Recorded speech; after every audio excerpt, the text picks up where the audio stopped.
Lottie-dottie, who gets the GOTY? Here it goes. All right, and the game award for Game of the Year goes to God of War.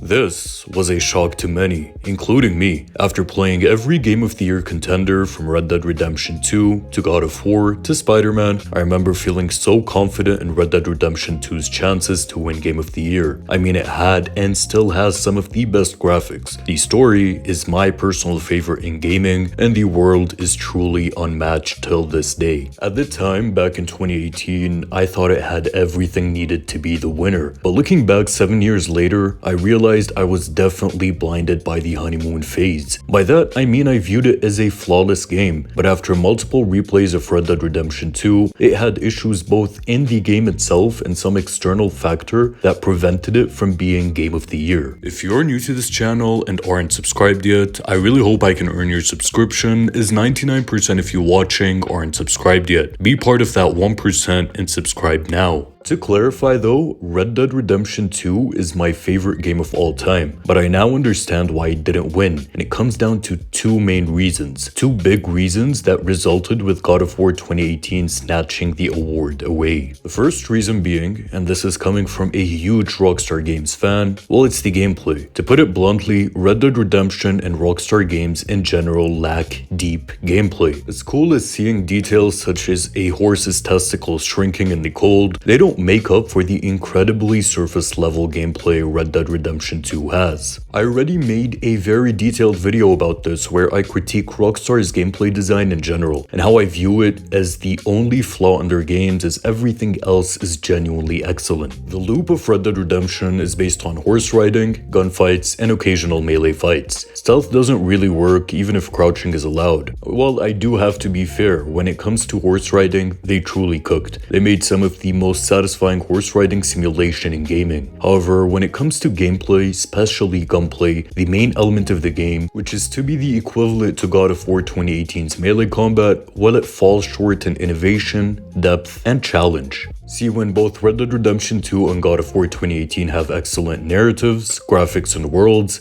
it comes down to which has the better gameplay, and Rockstar's fun, but simplistic third-person cover shooting that's barely changed since 2013's GTA 5 doesn't come close to God of War's brutal, deep, and complex melee combat, which features loads of enemy types, combos, bosses, skill trees, and armor to collect. I am aware that they're both very different games, but Rockstar's gunplay, at least on console, I haven't played it on PC, is designed with strong aim assist. Basically aim, lift, and shoot. That's about it. Guns barely have recoil or sway, gun upgrades often feel visual, and Rockstar games don't usually have skill trees, so the gameplay often feels stagnant as you spend 50 hours using the same gameplay without new upgrades, only new weapons. On the other hand, God of War has you unlocking new skills and abilities even after the credits. It simply does the game part of a video game better. So when it comes down to reviewing a video game as a complete package, God of War takes the win here. Even if Red Dead Redemption 2 is really well written, detailed, and immersive, its simplistic gameplay couldn't match God of War's depth. It didn't feel as much as a complete package as God of War did. As for the second reason, a reason that truly pushed Rockstar's chances of winning has to be the release date, especially when compared to God of War. Red Dead Redemption 2 released on October 26, just 41 days before the Game of the Year awards, which took place on December 6. The issue is that Rockstar assumed 41 days is enough